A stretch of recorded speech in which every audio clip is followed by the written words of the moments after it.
उत्तर प्रदेश के एक छोटे से गांव का नाम था रामपुर। दिन में ये गांव बिल्कुल शांत और आम लगता था। लोग अपने काम में बिजी रहते थे। गांव के बीच एक छोटा सा पार्क भी था, जहां रोज बच्चों की हंसी गूंजती थी। लेकिन जैसे रात होती, रामपुर गांव पर एक अजीब सी खामोशी छा जाती थी। फिर पार्क बिल्कुल खाली हो जाता था और उस खामोशी में पार्क का एक पुराना झूला धीरे धीरे खुद हिलने लगता था। उस रात रोहन अपने दोस्त के घर से वापस लौट रहा था। उसका रास्ता हमेशा की तरह उस पुराने पार्क के पास से गुजरता था। रोहन ने पार्क की तरफ बस एक नजर डाली और तभी उसने कुछ अजीब देखा। रोहन ने पार्क की तरफ ध्यान से देखा और उसका दिल एक पल के लिए रुक सा गया। पार्क का झूला धीरे धीरे खुद हिल रहा था। वहां आसपास कोई भी नहीं था। ये सब देखकर रोहन का दिल जोर जोर से धड़कने लगा और वो बिना पीछे देखे सीधा घर की तरफ दौड़ पड़ा। कुछ ही देर में रोहन दौड़ता हुआ घर पहुंच गया। उसके चेहरे पर एक अजीब सी घबराहट साफ दिख रही थी। रोहन की घबराई हुई आवाज सुनते ही दादी तुरंत अपने कमरे से बाहर आ गई। रोहन, क्या हुआ बेटा? तुम इतने घबराए हुए क्यों लग रहे हो? रोहन ने घबराते हुए दादी को सब कुछ बता दिया कि जब वो पार्क के पास से गुजार रहा था, तब वो झूला जो बिना किसी के धीरे धीरे हिल रहा था। रोहन की बात सुनते ही दादी कुछ पल के लिए चुप हो गई, जैसे उन्हें कोई पुरानी बात याद आ गई हो। कि रोहन, मैंने ये कभी नहीं सोचा था कि तुमने बतानी पड़ेगी, पर ये उस झूले की एक बहुत पुरानी और अजीब कहानी है। बहुत साल पहले रामपुर गांव में एक छोटी सी बच्ची रहती थी, जिसे पार्क का वो झूला बहुत पसंद था। वो बच्ची लगभग हर शाम पार्क में आकर उस झूले पर अकेली ही खेलती रहती थी। लेकिन एक रात वो बच्ची अचानक गायब हो गई और उसके बाद से किसी ने उसे कभी नहीं देखा। रात का वक्त था, रोहन अपने कमरे में अकेला था और हर चीज इतनी शांत थी जैसे पूरा गांव सो गया हो। सभी एक हल्की सी आवाज उसकी खिड़की के बाहर से आई, झूले की हल्की हिलती हुई धुन, जैसे किसी ने उसे छुआ हो। रोहन का दिल तेज तेज धड़क रहा था, पर उसने हिम्मत करके धीरे धीरे विंडो की तरफ कदम बढ़ाए। रोहन विंडो के पास जाता है और देखता है कि झूला खुद ही हिल रहा था और हवा में कुछ अजीब सी चीज चलने लगी। हर एक आवाज रोहन के दिल को और तेज धड़काने पर मजबूर कर रही थी। तभी उसने एक अजीब सी आवाज सुनी, क्या तुम मेरे साथ खिलोगे? उसने तुरंत पीछे मुड़कर अपने कमरे को देखा, जैसे वो जानने की कोशिश कर रहा हो कि ये आवाज आखिर आई कहां से थी। रोहन ने घबराकर पूरे कमरे को ध्यान से देखा। बेड, अलमारियां और कोने तक, पर कमरे में कोई नहीं था। सिर्फ गहरी खामोशी थी। रोहन ने धीरे से फिर अपनी विंडो की तरफ देखने लगा। उसका दिल अभी भी तेज धड़क रहा था और उसकी आंखें सीधा बाहर पार्क की तरफ टिक गई। अब झूला बिल्कुल शांत है, जैसे कि वहां पे कुछ हुआ ही नहीं था। ये बिल्कुल अजीब सी बात है।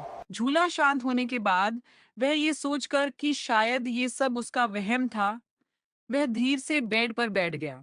इसके बाद रोहन पूरी तरह से थक चुका था और धीरे से आंखें बंद की और सोने की कोशिश करने लगा।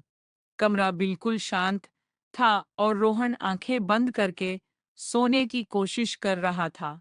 तभी अचानक खिड़की की तरफ से एक हल्की सी आवाज आई। वो आवाज सुनते ही रोहन की आंखें तुरंत खुल गई। वो घबराकर बेड पर उठकर बैठ गया और ध्यान से सुनने लगा, जैसे समझने की कोशिश कर रहा हो कि ये आवाज आखिर कहाँ से रही है।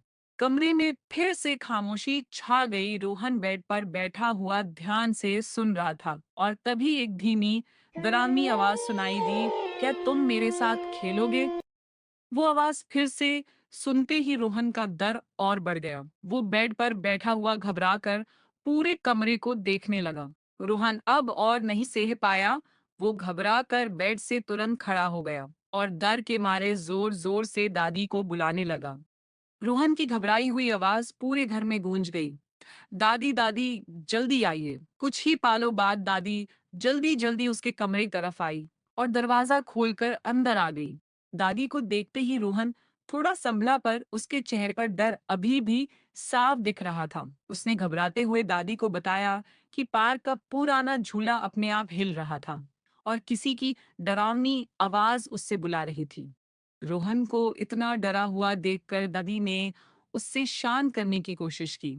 उन्होंने प्यार से कहा, रुको बेटा, तुम डर मत, मैं आ गई हूँ, कुछ नहीं होगा। दादी धीरे धीरे खिड़की के पास पहुंची और बाहर अंधेर पार्क की तरफ ध्यान से देखने लगी। कुछ पल तक सब कुछ बिल्कुल शांत था, जैसे वहां कुछ भी अजीब न। पर थोड़ी देर दादी ने भी पार्क की तरफ ध्यान से देखा और कुछ आए पल बाद उन्होंने भी वही देखा, पुराना झूला अपने आप हिल रहा था।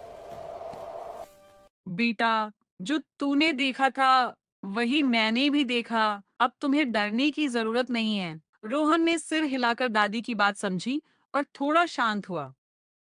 रोहन और दादी कमरे से बाहर गए। दादी सोचा रही थी, बेटा, अब हमें देखना होगा कि क्या करना चाहिए।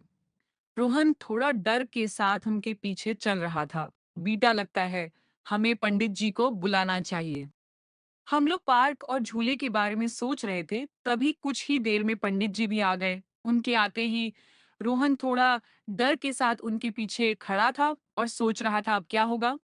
रोहन ने धीरे से पंडित जी को सब बताया। पंडित जी, वो झूला अपने आप हिल रहा था और पार्क में अजीब सी हवा चल रही थी। पंडित जी ध्यान से सुन रहे थे और रोहन का चेहरा डर और घबराया हुआ दिख रहा था। रात का समय था, गांव में पूरी खामोशी थी। रोहन, दादी और पंडित जी धीरे धीरे पार्क के तरफ चले।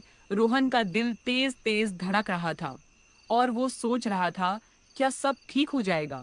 पंडित जी ने ध्यान से पार्क और झूले को देखा, हर कोने में नजर डाली, चीज को महसूस किया। रोहन और दादी पीछे खड़े, थोड़ी डर और उम्मीद दोनों के साथ उन्हें देख रहे थे। पंडित जी ने ध्यान से मंत्र पढ़ना शुरू किया। पार्क में शांति छा गई। रोहन और दादी ध्यान से देख रहे थे। थोड़ी डर के बाद उन्हें हल्का सा सुकून महसूस हुआ। पंडित जी मंत्र पढ़ रहे थे।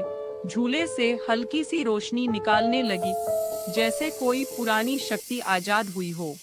पंडित जी ने धीरे से कहा, अब सब ठीक है बेटा, सब कुछ शांत हो गया है। ये सुनकर रोहन और दादी को बहुत खुशी हुई।